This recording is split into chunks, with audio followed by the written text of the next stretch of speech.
You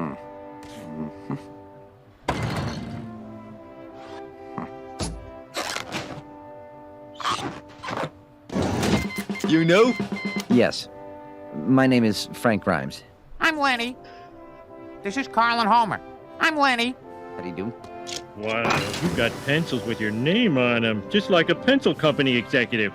I'd give anything for one of these. Any office supply company can have them made up for you. Can I have this one? No. Can Lenny have it? No.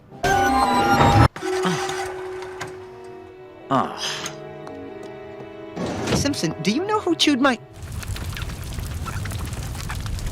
Thank you to our sponsor today, Wargaming. Their game World of Tanks, a massive online free-to-play tank warfare strategy game with over 150 million players worldwide. All of the tanks are true-to-life models with realistic upgrades that can be earned and applied to enhance your tank as you progress. The strategy changes between vehicles and maps, so you can try out your gifted and outdated tanks on the steppes of Russia and in the islands of Southeast Asia, pretending you didn't sign on with a country that is marching you to your doom. Take part in joint operations to spot, track, and destroy enemy units, hoping the Germans will give you something that can actually kill a T-34 by downloading World of Tanks for free here, and use my code TANKTASTIC to unlock a bonus T-127 Soviet bias machine, 500 gold, and 7 days of premium time.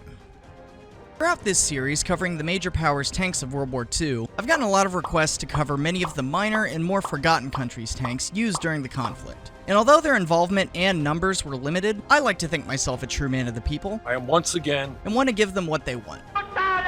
So this will be the penultimate episode in the series, not counting the wrap-up video, focusing on the tanks of the minor Axis allies. And a fair warning, it's difficult to find footage of minor Axis nations' soldiers, let alone their tanks, so prepare for a lot of stills and general as close as possibly related footage. The minor Axis allies, unlike the countries of the allies themselves, were at many times in a strange sort of limbo between a true alliance and a sphere of influence working towards common goals. It's not a big secret that the Axis powers did not work together in the most effective way possible. In fact, in some circumstances, between the big three, you could even argue that they worked in opposition of each other from time to time, and the minor nations were no exception to this. The minor Axis nations were an attempt by Germany to restore the old Austro-Hungarian alliance from the Great War back to practice as best as possible. But the nations within were not given the same respect and trust as true allies would be given, and were often treated more as pawns in service to German interests and kind of a bulwark against the USSR.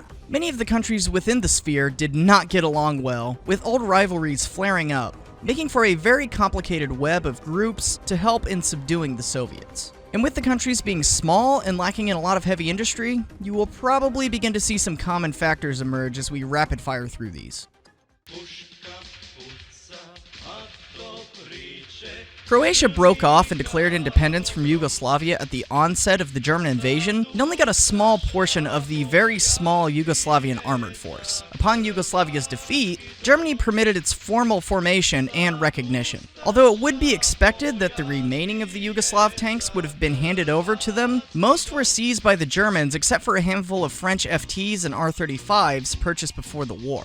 However, later, the Italians and Hungarians agreed to provide some AFV assistance, with small numbers of L3 tankettes handed over. Croatia's main role in the war was war crime, anti-partisan activities. However, they did send volunteers to the Eastern Front, most notably guarding the flanks around Stalingrad, and as time went on, acquired a hodgepodge of whatever tanks they could beg, borrow, and steal, including 4 Panzer Is, 16 Polish tankettes, a handful of Panzer IIs and IIIs, and 15 H-39 and S-35 tanks by 1944. And they were generally divided among new established rifle and mountain brigades, with the largest single acquisition of tanks coming from vehicles left behind by the Italians when they exited the war in 1943, followed by a few late models of Panzer III and IV used against the Red Army in 1945. The vehicles never amounted collectively to more than a few armored battalions and did not change Croatia's war fortunes in any significant way. Slovakia was the first minor nation to join Uncle Hitler's wild ride after gaining independence following German annexation of the Sudetenland and Czechoslovakia. A fascist state was set up in March of 1939, and an army was created from the materials of the former Czechoslovak army, inheriting around 80 LVTZ-35 tanks. After assisting with the German invasion of Poland, the military wanted to build up its armored force, but ran into trouble with Germany not wanting to supply the vehicles. Later they did eventually secure 32 Panzer 38Ts and 21 LTVZ-40s organized into a mobile division, which they then took into the Soviet Union as part of Army Group South. But most tanks were lost by February of 1942, forcing the mobile division to be redesignated as an infantry division in August of 1943, after being virtually destroyed while fighting in Crimea. In 1944, though, as Germany became desperate for troops to hold back the inevitable, the Germans began to rebuild the Slovak army by giving them all the tanks they didn't want anymore, including Panzer 38Ts, Panzer III's Alfs N, and Panzer II's Alfs F, which fought on the front until the Slovak Uprising, where many of the tanks were turned on their former master, only to be crushed by the Germans and Slovak loyalists.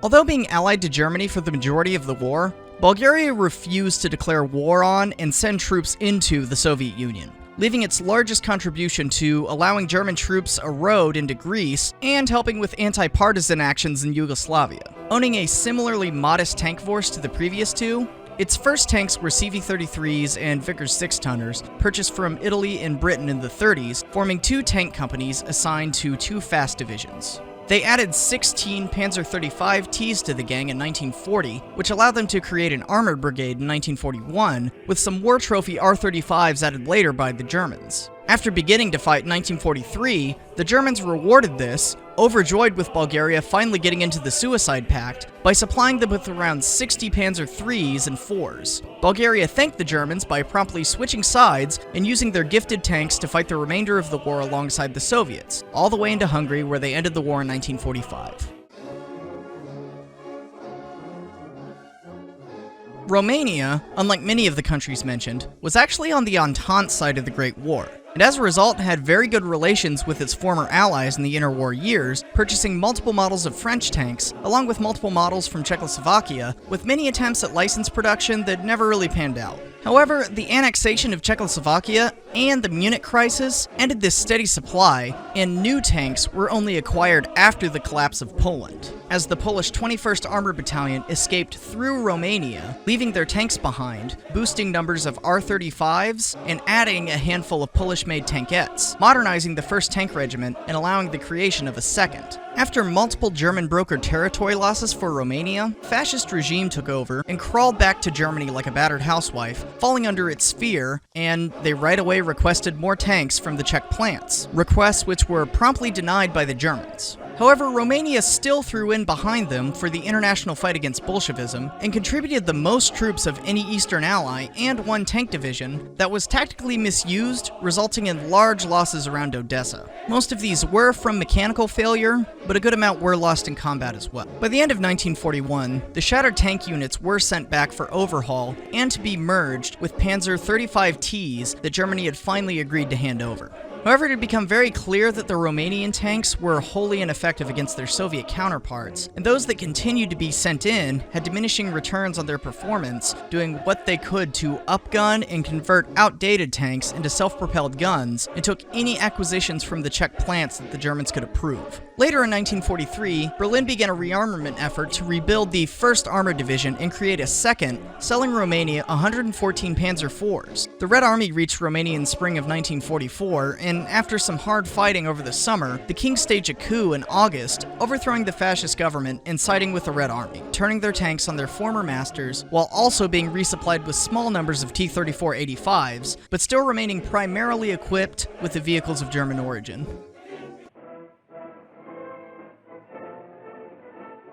Hungary had the largest armored force of the Eastern Allies, and was the only one to achieve true indigenous tank production. First buying foreign models of similar types listed by the previous countries, and then beginning home production in 1938, with licensed copies of the Swedish L-60 named Toldi, of which there were a couple variants. Hungary took part in the invasion of Yugoslavia and Soviet Union, deploying Toldi and CV-33 tanks. It was only in 1942 that it formed its first dedicated armored brigade that later became a division with 138Ts and 22 Panzer IVDs acquired from the Germans. A second division would follow, equipped with Hungarian Turn 1 and 2 tanks. These, however, were outgunned by the Soviet vehicles, because of course they were, leading to heavy losses in tank engagements when first deployed in the Carpathians in 1944. Despite this, the Germans were still impressed with the Hungarians' performance in combat, and invested in them to a higher degree than any other country, providing Panzer IVs, Panthers, and surprisingly, multiple precious Tiger tanks of Heavy Tank Battalion 503.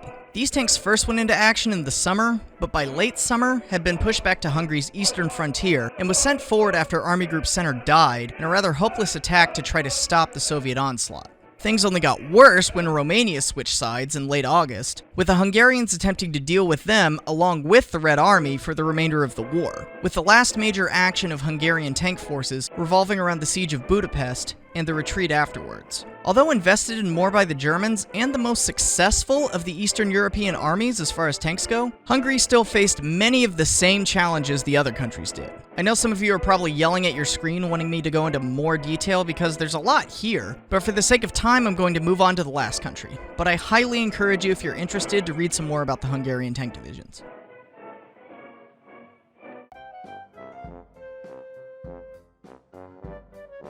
The biggest takeaway lesson from all of these very similar sounding stories is that tank production is hard. I think when talking about the great powers, we often take it for granted that each country would make its own model of tank. And when we do, we begin to nitpick design choices and deride a vehicle if it's not the very, very best. But in reality, without a good amount of heavy industry and a large economy to support it, tank production would be very much out of reach, and you'd be reliant on a larger power to help you outfit your troops with them. And if that large power is Germany, you're pretty much Germany almost does everything it can to hinder its allies, rather than help them when it comes to this. They give their allies very outdated tanks in small numbers, if they even give them any at all. Not that the smaller countries should necessarily expect it, the Germans did this because they were having trouble fully mechanizing themselves to the level that they wanted, and although I've been making jokes this whole time, they were trying their best to prioritize and give as many vehicles to those that were fighting with them as they could. And by the end of the war, when countries were dropping like flies and joining the Soviets, they had to be getting nervous that as soon as they gave someone tanks, they might be turned back and fired at them, as they often were. However, there were other ways that the Germans could have helped things, but blatantly decided not to. Finland should have been the model for what the Germans did to assist their allies in this situation by re-equipping their minor allies with the hordes of Soviet tanks that they were capturing to give these countries vehicles that actually stood a good chance to destroy another Soviet vehicle. Even the BTs and T-26s would have been an upgrade for a lot of these nations, and in 1941, the Germans captured them in droves, but instead they immediately sent them back to the smelters in Germany and didn't redistribute them when their allies were hurting for tanks. Now, if the Germans hadn't done this, would they have not had the steel to create more of their own tanks? Possibly. The Germans did have shortages of steel and just about everything at various points in the conflict, but with World War II being a numbers game, I can't help but feel that this would have been helpful. Even standardizing on Soviet equipment is more standardization than the minor allies achieved. With this hodgepodge of tanks from anywhere, just please let us have some. And if Finland was used as a model, and you add some ammunition production to it, maybe you would have seen a better situation. And like all things to do with the Axis and Allies, in the final episode coming soon about the Allies miners, you will see a beautiful comparison for what to do versus this video's minor Axis nations, what not to do. Thank you to World of Tanks for sponsoring this episode. I was actually surprised by how many of these minor Axis nations were represented in the game with various tanks, and for a hands-on experience, or at least the closest thing you can get to one from a war that ended 75 years ago, be sure to check out the link below. Also, thank you to my patrons on Patreon, giving me the financial stability to weather the plague. A lot of them asked for Romanian tanks, so here's Romanian tanks plus others. Thank you all for watching, and I'll see you on the next one.